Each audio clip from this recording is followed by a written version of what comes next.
Good morning সবাই, কেমন আছেন? আশা করি সবাই খুব ভালো আছেন। আজ সকালে আমি খাচ্ছি টক দই খালি পেটে। আগের দিন জন্মদিন ছিল, যার জন্য বাইরের খাবার প্রচণ্ড খাওয়া হয়ে গেছে। ভাবলাম আজকে টক দই একটু খাই। আর টক দই খাওয়া নাকি ভালো। যেদিন ছিল জন্মদিন, এই সকালবেলা থেকে পুরো বাইরের খাবার। সন্ধে হতে না হতে আমরা গেছিলাম একটু বাইরের দিকে ঘুরতে। প্রথমে গেলাম একটু মেলাতে গিয়ে একটু ছেলেকে একটু প্লেন চড়াচ্ছিলাম। আর বাইরে বসছিল ফালুদা, কি বলবো, এইটা নিয়ে আমার কাছে দ্বিতীয়বার ফালুদা খাওয়া।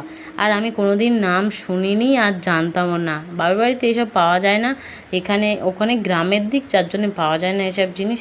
আর এখানে এসে এইটা নিয়ে আমার কাছে দ্বিতীয়বার ফালুদা খাওয়া। আর খুব সুন্দর টেস্ট, কি বলবো। আর ফালুদার যা কালার আজকের, আমার জন্মদিনের কেকেরও ঠিক একই কালার। আমার 22 বছর পূরণ হয়ে 23-এ পড়লাম। আর সন্ধেবেলা শ্বশুরমশাই করছিলেন একটু ফ্রাইড রাইস আর চিকেন কষা, খেলাম, খুবই টেস্টি, কি বলবো।